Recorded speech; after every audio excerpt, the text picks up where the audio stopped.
شاہزیب، میں نے تو جو مختلف اطراف میں اس حوالے سے معلومات حاصل کرنے کی کوشش کی ہے، تو اس خبر کی مجھے کوئی خاص بنیاد نظر نہیں آتی۔ افغان حکومت کا کوئی بھی اہلکار آن دا ریکارڈ یا آف دا ریکارڈ اس کی تصدیق نہیں کر رہا۔ پاکستانی سائڈ پہ بھی یہی صورتحال ہے، اور جو لوگ خصوصاً انٹیلیجنس کے حلقوں میں بھی جو لوگ ان کو ڈیل کرتے ہیں، تو ان کی اطلاع یا جو آخری رپورٹس تھی وہ فضل اللہ کے ننگرہار میں نہیں بلکہ نورستان میں موجودگی کے بارے میں تھی۔ اور پھر آج یا کل کے دن میں اس خبر میں یہ دعویٰ کیا گیا ہے کہ ننگرہار میں ڈرون حملے میں مارے گئے ہیں، تو ڈرون کا کوئی حملہ ننگرہار صوبے میں نہیں ہوا ہے۔ اور میرے خیال میں اگر اس طرح کی کوئی پیش رفت ہوتی تو امریکن نے سب سے پہلے پاکستان کو ہی انفارم کرنا ہوتا، اور ابھی تک ISPR کی طرف سے اس حوالے سے خاموشی بھی اس بات کا ثبوت ہے کہ شاید یہ خبر بھی ماضی کے اس طرح کی خبروں کی طرح ایک محض افواہ ہی ہے۔ بہت شکریہ سلیم صافی صاحب، اس حوالے سے اپڈیٹ کر رہے تھے کہ ان کا کوئی بھی ذرائع اس بات کو کنفرم نہیں کر رہا، اور اس اخبار میں پہلے بھی یہ بات رپورٹ ہو چکی ہے، اور سلیم صافی صاحب کہہ رہے ہیں ابھی تک کی انفارمیشن سے یہ لگتا ہے کہ ماضی کی طرح یہ خبر درست نہیں ہے، جیسا کہ ماضی میں بھی اس قسم کی افواہیں اڑائی جاتی رہی ہیں۔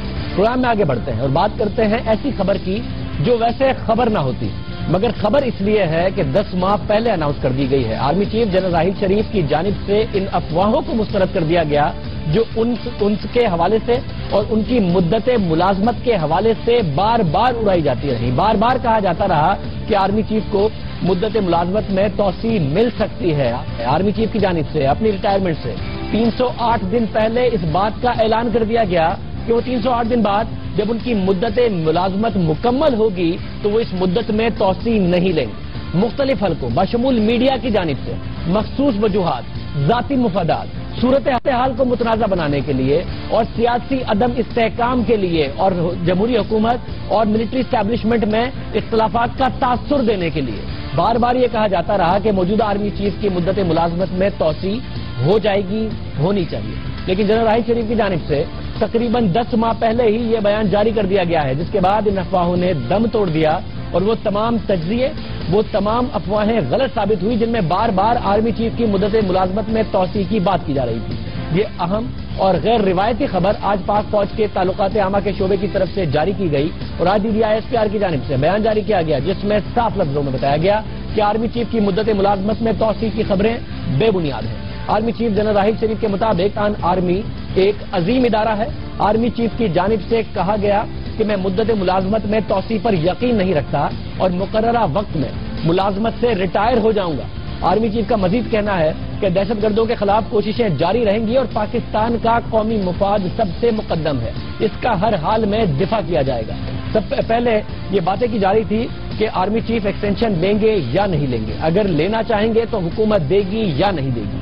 فوج اور حکومت کے آپس کے تعلقات اچھے ہیں یا برے ہیں، اور اب سوال یہ اٹھ رہا ہے کہ ایسی کیا وجہ بنی کہ یہ خبر 10 دن پہلے آرمی چیف نے خود اناؤنس کی۔ آرمی چیف کی جانب سے یہ ایک اچھا فیصلہ ہے اور یہ پیغام ہے لوگوں کے لیے جو افواہیں پھیلاتے ہیں یا رائے عامہ پر منفی طریقے سے اثر انداز ہوتے ہیں، اور سب سے بڑھ کر آرمی چیف کی پوزیشن کو متنازع بنانے کی کوشش کرتے ہیں نازک حالات میں، جس میں ملک دہشت گردی کے خلاف جنگ لڑ رہا ہے۔ پاک فوج دہشت گردی کے خلاف جنگ لڑ رہی ہے۔ پاک فوج ایک منظم ادارہ ہے۔ جنرل راحیل شریف کے آج کے فیصلے کے بعد بطور ادارہ اور مضبوط ہوگا اور منظم ہوگا۔ سیاسی حلقوں کی جانب سے اس فیصلے کو پذیرائی ملی ہے، لیکن کچھ اعتراضات بھی سامنے آئے ہیں۔ حکومت کے اہم رہنما اور سابق جنرل عبدالقادر بلوچ نے اس فیصلے پر اپنی رائے دیتے ہوئے کہا کہ یہ فیصلہ جس کی وجہ سے ہوا اور جس تنقید کی وجہ سے ہوا، اور یہ فیصلے کی ٹائمنگ کے حوالے سے وہ کیا کہتے ہیں؟ میڈیا میں جو ڈسکشن چلا، جو بات چیت اخباروں میں آتا رہا، یہ چینلز میں چلتا رہا، ان کی وجہ سے وہ مجبور ہو کے اس کو یہ بیان دینا پڑا۔ میرے خیال میں جہاں تک اس کے اس بیان کا تعلق ہے تو اس کی جتنی بھی تعریف کی جائے اس پہ کمی نہیں ہے، لیکن ٹائمنگ ٹوٹلی غلط ہے۔ اس ڈسکشن کی ضرورت نہیں تھی۔ اس سٹیج کے اوپر اس قسم کا بیان، اس کی یہ آجنا کہ وہ جانے والے ہیں، کارروائی کرنے والے ہیں، یہ ان لوگوں کو ہمت دیتا ہے جن کے خلاف وہ برسر پیکار ہے کہ یہ جانے والے ہیں۔ دیکھا کہ کیا کہہ رہے تھے ٹائمنگ کے حوالے سے، وہ کیا کہہ رہے تھے، جہاں جنرل راحیل شریف کی تعریف بھی کر رہے تھے وہاں ان حلقوں پر شدید تنقید کا نشانہ بنا رہے تھے جو میڈیا میں ہیں، اس کے علاوہ دوسرے حلقے جو بار بار اس تاثر یہ دیتے رہے اور اس کو متنازع بناتے رہے۔ یہ سوال بہت اہمیت کا حامل ہے کہ انہوں نے اس فیصلے کا اعلان اتنی جلدی کیوں کیا۔ اس کی 2 وجوہات سامنے آتی ہیں۔ پہلی وجہ افواہوں کا خاتمہ۔ جنرل راحیل شریف ان افواہوں کا خاتمہ چاہتے تھے جو ان کے نام نہاد خیر خواہوں نے پیدا کی تھی۔ بطور پروفیشنل سولجر جنرل راحیل جانتے تھے کہ ان افواہوں کا گردش میں رہنا خود ان کے اور پاک فوج کے حق میں نہیں۔ جنرل راحیل اپنے غیر سیاسی کردار کی مثال قائم کرتے رہے ہیں اور آج ایک دفعہ پھر قائم کی ہے، اور اس مثال کے قائم رہنے کے لیے اس وقت افواہوں کا دم توڑنا ضروری تھا، کیونکہ اگلے 10 مہینوں کے لیے ان افواہوں کا خاتمہ ضروری تھا۔ دوسری وجہ دہشت گردی کے خلاف یکسوئی۔ جنرل راحیل شریف 2016 کو دہشت گردی کے خاتمے کا سال قرار دے چکے ہیں۔ دہشت گردوں کے خلاف جس فیصلہ کن جنگ کا فیصلہ جنرل راحیل کے دور میں ہوا، دہشت گردوں کے خاتمے کے لیے یہ ضروری تھا کہ ایک ایسا ماحول میسر جس میں یکسوئی کے ساتھ اس اہم مشن کو پورا کیا جا سکے۔ جنرل راحیل کے اس فیصلے سے ثابت ہو رہا ہے کہ انہوں نے اپنے لیے چیلنجز کا بھی انتخاب خود کیا ہے۔ نہ صرف یہ فیصلہ کیا کہ 10 ماہ بعد ان کی مدت ملازمت ختم ہو جائے گی، وہ توسیع پر یقین نہیں رکھتے، اسی کے ساتھ ساتھ اپنے لیے کچھ چیلنجز کا بھی انتخاب کیا ہے۔ توسیع کے نام پر یہ اختیار کسی دوسرے کو نہیں دیا۔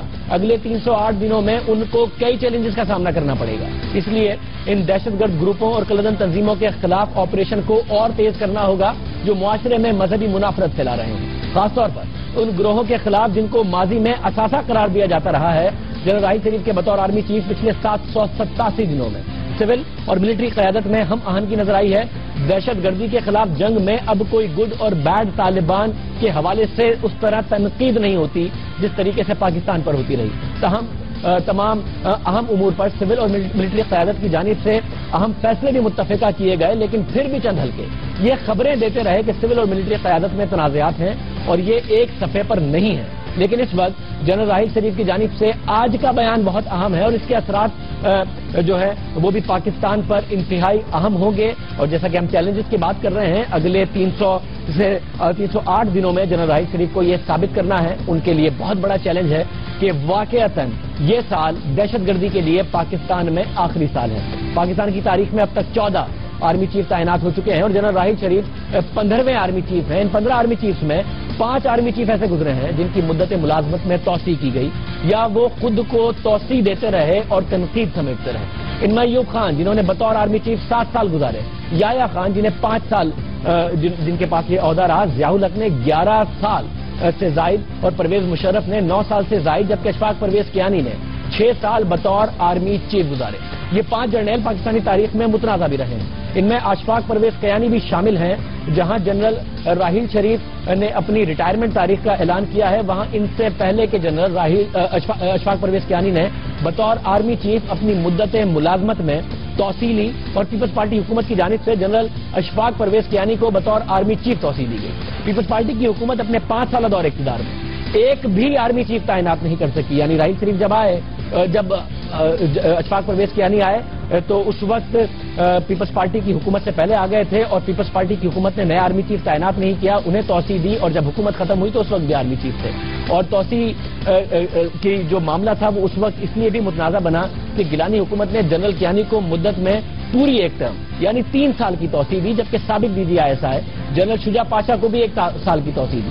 پیپلز پارٹی کی حکومت نے اس سے پہلے بے نظیر بھٹو نے اپنے دوسرے دور حکومت میں اس وقت کے آرمی چیف جنرل عبد الوحید کاکڑ کو توسیع کی پیشکش کی، لیکن جنرل کاکڑ نے جیسا کہ مثال دی جاتی ہے کہ توسیع لینے سے معذرت کر لی۔ پیپلز پارٹی کی گزشتہ حکومت جہاں ایک بھی آرمی چیف تعینات نہ کر سکی، نہ پچھلی حکومت کے بارے میں نہ ہی 90 کی دہائی میں کا معاملہ آتا ہے، جبکہ موجودہ وزیر اعظم نواز شریف اپنے دور حکومت دوسرا آرمی چیف بھی تعینات کریں گے، اور پیپلز پارٹی حکومت کی جانب سے 129 دن پہلے سابق army chief general Ashfaq Pervez Kayani کی مدت ملازمت میں توسیع کا اعلان کیا گیا، تو وہ متنازع اس لیے بنا کہ یوسف رضا گیلانی صاحب اچانک رات کو میڈیا پر آئے اور انہوں نے جنرل راحیل شریف کی مدت ملازمت میں توسیع کا اعلان 3 منٹ میں 3 سال کی توسیع کا اعلان کیا، اور مسلسل یہ بات متنازع رہی کہ اتنی اچانک رات کے اس پہر آ کے 3 منٹ کی تقریر کر کے 3 سال کی توسیع دینے کی ضرورت کیوں پیش ہے؟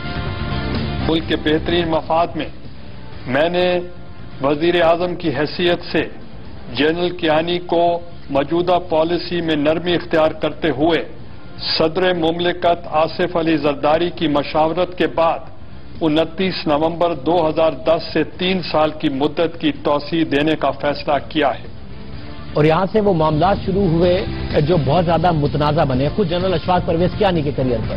وہ جرنیل تھے جنہیں بغیر مارشل لاء لگائے مدت ملازمت میں توسیع ملی، واحد جرنیل تھے۔ روزنامہ ڈان نے 23 جولائی 2010 کو لکھا کہ نئی حکومت کے اقتدار میں آنے کے بعد جنرل کیانی نے فیصلہ کن کردار ادا کیا اور کسی بھی سیاسی معاملے میں مداخلت نہیں کی، جس کے بعد ان کی تعریف بھی ہوئی۔ لیکن اب دیکھنا ہوگا کہ جنرل کیانی توسیع کے بعد اپنا یہ امیج قائم رکھتے ہیں یا نہیں۔ لیکن جنرل کیانی کی مدت میں توسیع کے بعد پیپلز پارٹی حکومت کے لیے مشکلات میں اضافہ ہوا اور 2011 نے آرمی اور سول حکومت کے درمیان اختلافات کا سامنا کیا۔ اس 2011 کے سال میں اختلافات کی خبریں سامنے آئیں۔ جنوری 2011 میں ریمن ڈیوس کا معاملہ سامنے آیا، جس کی وجہ سے پاک امریکہ تعلقات میں کشیدگی سامنے آئی۔ ریمن ڈیوس کے معاملے کے بعد مئی 2011 میں اسامہ بن لادن کی ہلاکت کے معاملے نے بھی سول ملٹری تعلقات میں کشیدگی پیدا کی۔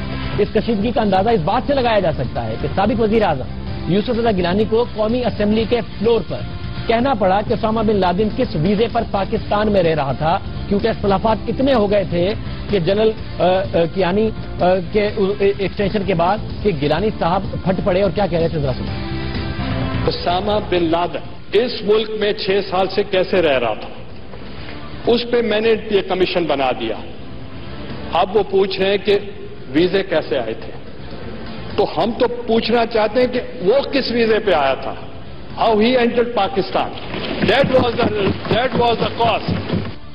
ایکسٹینشن سے پہلے کے 3 سال جس میں تعریف ہو رہی تھی اور ایکسٹینشن کے بعد کے 3 سال جس میں یہ ہو رہا تھا، یہی نہیں ہوا۔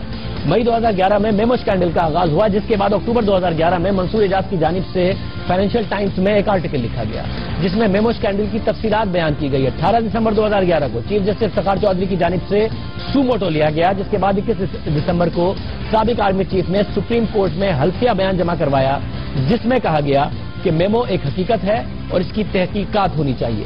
سابق آرمی چیف نے اپنے ایک بیان میں یہ بھی کہا تھا کہ میمو آرمی کا مورال کم کرنے کی ایک کوشش ہے۔ اس طرح کے کئی معاملات ہوئے پیپلز پارٹی کے دور میں جس میں سول اور ملٹری قیادت آمنے سامنے آتے رہے اور ایسی خبریں آتی رہیں، اور جنرل کیانی کی مدت ملازمت میں توسیع کے بعد یہ سارا کا سارا معاملہ ہوتا رہا، اس کشیدگی میں اضافہ ہوا۔ اس پوری صورتحال پر بات کرتے ہیں۔ ہمارے ساتھ اس وقت کے وفاقی وزیر اطلاعات قمرالزمان قاہرہ صاحب موجود ہیں، پیپلز پارٹی کے دور کے۔ قاہرہ صاحب بہت شکریہ ہمیں شو میں جوائن کرنے کے لیے۔ ایک طرف آپ کے دور میں ایک بھی آرمی چیف آپ تعینات نہیں کر سکے، کیانی صاحب پہلے تھے، کیانی صاحب ہی رہے، آپ نے توسیع دی، 3 سال کی دی، 3 منٹ میں دی، اچانک تقریر کر کے دی۔ اور ایک طرف یہ معاملہ ہے کہ 10 مہینے پہلے خود کہہ دیا راحیل شریف صاحب نے کہ مجھے توسیع نہیں چاہیے۔ دونوں آرمی چیفز کی شخصیات کا فرق ہے، دونوں حکومتوں کا فرق ہے، یا دونوں حکومتوں کے حالات کا فرق ہے؟ قاہرہ صاحب تینوں چیزیں میرے خیال اکٹھی کرنی پڑیں گی۔ پہلی بات تو شاہزیب یہ ہے کہ ہمارے دور میں جب یہ فیصلہ کیا گیا تو یہ ایک اس وقت کے حالات کے کبھی پیش خیمہ تھا، اس وقت کی ملٹری لیڈرشپ کی بھی یہ خواہش تھی اور پولیٹیکل لیڈرشپ کو بھی اس بات پہ کنونس کیا گیا، لیکن یہ فیصلہ مقبول فیصلہ نہیں ہوا۔ یہ گورنمنٹ کے لیے بھی اچھا فیصلہ نہیں بنا، یہ جنرل کیانی کے لیے بھی اچھا فیصلہ ان کے پرسنل ایشو کے لیے نہیں بنا، اور آرمی کے لیے پرسپشن کے حوالے سے بھی ٹھیک نہیں بنا۔ جنرل کیانی جب تک ایکسٹینشن نہیں ہوئی تھی ان کا امیج بہت بہتر تھا، اس فیصلے سے ان کا امیج خراب ہوا، گورنمنٹ کو بھی اس کا امیج پرابلم آیا۔ اس فیصلے کے اثرات کیا ہوئے، پریکٹیکلی اچھا فیصلہ یعنی گراؤنڈ کے اوپر کیا ہوا یہ الگ بات ہے، لیکن میں پرسپشن کی بات کر رہا ہوں۔ یہ جنرل راحیل شریف کے بارے میں ہمارا، میں بھی ان میں شامل ہوں، ہماری جماعت کے کافی سارے جو اعتراض صاحب، شاہ صاحب، خورشید شاہ صاحب، ہمارا تو موقف پہلے دن سے یہ تھا کہ یہ ایکسٹینشن جنرل راحیل شریف کو لینی نہیں چاہیے، گورنمنٹ کو دینی نہیں چاہیے، اس لیے کہ یہ ان کے امیج کو خراب کرے گی۔ جنرل راحیل نے بڑا اچھا کمانڈ کی ہے، بڑے اچھے طریقے سے چیزوں کو لے کے چلے ہیں، انہوں نے اپنا امیج بلڈ کیا ہے، انہوں نے آرمی کے ادارے کا امیج بہتر کیا ہے، تو اگر وہ ایکسٹینشن کی طرف جاتے تو اس سے ان کا امیج خراب ہوتا۔ اور اس فیصلے نے کچھ ہوتے ہیں نا شاہزیب، آپ کو پتا ہے ہمارے ہاں سٹوری ٹیلرز بڑے ہیں جو اپنے اسپیکولیشنز بیچتے ہیں، جن کی کاروبار یا جن کی سیاست اسی بات پہ کھڑی ہے، وہ مفروضوں پہ اور سازشوں پہ، تو کم از کم ان کو تو ان کے تو سارے اسپیکولیٹو جو سٹوریز ہیں وہ بند ہوئی۔ اب کوئی اور وہ نیا دھندا ڈھونڈیں گے، لیکن یہ رستہ تو بند ہوا۔ اور یہ ایک سراہا گیا فیصلہ ہے باہر لاٹ ساری قوم میں. جیسا کہ زرداری صاحب کی طرف سے بھی سراہا گیا، اور آپ نے کہا کہ جو کرایہ سرائیاں کرتے ہیں ان کا جو کاروبار اسی طریقے سے چلتا ہے، ان کا کاروبار بند ہوا، کوئی نیا کاروبار ڈھونڈے. مگر آپ اس وقت بڑا قریب تھے اپنی لیڈرشپ کے، آج بھی یہ معاملہ اگر آپ بتانا چاہیں، آج عوام کے ساتھ شیئر کرنا چاہیں، وہ 3 منٹ کی تقریر اچانک رات میں جس نے 3 سال کی توسیع دی کیانی صاحب کو، یہ معاملہ ہوا کیا تھا؟ کس وجہ سے وزیر اعظم مجبور ہوئے تھے اس وقت؟ میں اتنا ہی آپ کو شیئر کر سکتا ہوں کہ یہ فیصلہ کسی ایک طرف کا فیصلہ نہیں تھا. نیچرلی وزیر اعظم نے فیصلہ کرنا تھا. اس وقت صدر کیونکہ ہماری جماعت کے پارٹی کے سربراہ بھی تھے، لہذا ان کی مشاورت اور ان کا فیصلہ، ان کی رائے بھی اس میں شامل تھی. اور فوجی قیادت کی طرف سے بھی اس بات کا تقاضا تھا، اس بات کی ضرورت کا اظہار کیا جا رہا تھا. اور جنگ بھی باقاعدہ، اور اس میں انٹرنیشنل حالات بھی کچھ ایسے تھے، عالمی طاقتوں کا بھی کچھ اشارے کنائے ان کے بھی تھے. اچھا، مطلب تینوں فیکٹرز اس میں بھی آ گئے. آپ کہہ رہے ہیں کہ آرمی قیادت نے بھی خواہش کا اظہار کیا گیا، آپ بھی راضی ہو گئے، اور عالمی طاقتوں کے بھی اشارے کنائے تھے کہ جنرل کیانی کو ایکسٹینشن دیں.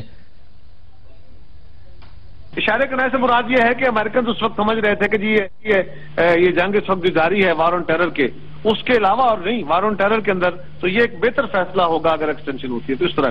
مطلب اتنا انفلوئنس تھا اس وقت امریکہ کا؟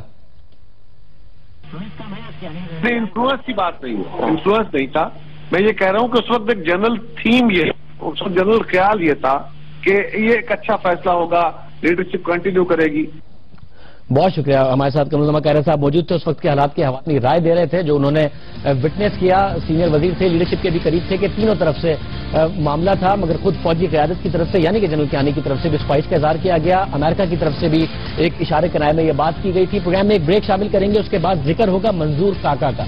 آپ نے بہت بار ان کا نام سنا ہوگا، ہمارے پروگرام میں بھی بار بار ڈسکس ہوا ہے. کہاں کروڑوں کا الزام ہے، اربوں روپے کا الزام ہے نیب کی طرف سے. ہم رہنماؤں کے قریبی ساتھی سمجھے جانے والے منظور کاکا کے گرد گھیرا تنگ ہو رہا ہے. یہ سوال بار بار گردش کرتا رہا کہ منظور کاکا ہے کہاں؟ اربوں روپے کی کرپشن کر کے منظور کاکا بھاگ کہاں گیا؟ منظور کاکا کو پاکستان لایا جائے گا یا نہیں؟ اب نیب نے اربوں روپے کی کرپشن، منی لانڈرنگ، زمینوں پر قبضوں کے ملزم منظور کاکا کے ریڈ وارنٹ کے لیے چیئرمین نیب سے اجازت مانگ لی ہے. ہمارے ذرائع میں بتاتے ہیں کہ منظور کاکا 8 برس تک سندھ بلڈنگ کنٹرول اتھارٹی کا ڈی جی رہا، اور اب اسے پاکستان واپس لانے کے لیے انتظامات کا اور اجازت کی لی جا رہی ہے. منظور کاکا پر الزامات ہیں کہ اس کے دور میں کرپشن کا بازار گرم رہا. منظور کاکا ایک پروجیکٹ کی منظوری کے لیے لاکھوں روپے رشوت لیتا، زمینوں پر قبضے، غیر قانونی بلڈنگز کی منظوری، نقشوں میں تبدیلی، بلیک میلنگ کر کے زمین کے نرخ تبدیل کرتا رہا. اور نیب ذرائع کے مطابق منظور کاکا اپنی غیر قانونی کمائی کو چھپانے کے لیے ہر ہفتے دبئی جاتا، دوسرے ممالک میں اسے ٹرانسفر کرتا. یہ تک الزام لگا کہ اس کے علاوہ ملزم نے غیر ملکی دورے پر ملکی خزانے سے لاکھوں روپے خرچ کیے. اور یہ بھی الزام لگا کہ کیونکہ یہ کینیڈا جاتا رہا اور کینیڈا اور پاکستان میں فرق ہے وقت کا، اور جب کینیڈا میں رات ہوتی ہے تو پاکستان میں صبح ہوتی ہے، جب وہاں صبح ہوتی ہے تو پاکستان میں رات ہوتی ہے. اس لیے اکثر یہ بھی ہوا کہ اس کے ڈپارٹمنٹ میں راتوں کو بھی کام ہوتا تھا کیونکہ یہ وہاں سے آپریٹ کرتا تھا، جبکہ کینیڈا میں دن ہوتا تھا. منظور کاکا گزشتہ سال نیب کی جانب سے انکوائری شروع ہونے کی خبریں منظر عام پر آنے کے بعد 3 ماہ کی چھٹی لے کر کینیڈا فرار ہو گیا اور اب تک لوٹ کر نہیں آیا. بعد میں منظور کاکا کے فرار ہونے پر سندھ حکومت اور نیب میں تنازعہ بھی پیدا ہوا، جس کو واضح طور پر سندھ حکومت اگر منظور کاکا کا نام لے کر نہیں کہتی تھی تو نیب کی کارروائیوں کے خلاف شدید اختلاف کرتی تھی. نیب نے سندھ حکومت پر ملزم کو فرار کرانے کا الزام لگایا، جبکہ سندھ حکومت نے منظور کاکا کے فرار کی ذمہ داری نیب پر ڈال دی. اب ملزم کے گرد گھیرا تنگ ہونے جا رہا ہے. نیب نے ملزم کو وطن واپس لانے کے لیے کوششیں شروع کر دی ہیں. مزید تفصیلات لیں گے نمائندہ جیو نیوز سنویا چودھری سے. سنویا، بہت شکریہ. یہ بتائیے گا کیا تفصیلات ہیں اس خبر کے حوالے سے کہ نیب نے اپروچ کیا ہے اس کو پاکستان لانے کے لیے؟ جی شاہزیب، بالکل اگر ہم بات کریں کہ غیر قانونی طریقے سے کمایا گیا پیسہ، جائیداد کی خرید و فروخت اور 8 سال تک جعلی پاسپورٹ پر کینیڈا کا سفر کرنا، بلکہ صرف یہی نہیں بلکہ کرپشن کے دیگر کئی الزامات میں ملوث منظور قادر کی ریڈ وارنٹ کے لیے جب وہ نیب کی جانب سے چیئرمین نیب کو ایک خط لکھا گیا اور ان سے اجازت مانگی گئی ہے. نیب ذرا اس بات کی تصدیق کرتے ہیں کہ چیئرمین نیب سے اس بات کی اجازت مانگی گئی ہے کہ منظور قادر کو کینیڈا سے وطن واپس لایا جائے، اور جن شواہد پر مبنی جو تحقیقاتی رپورٹ جو ان کے منظور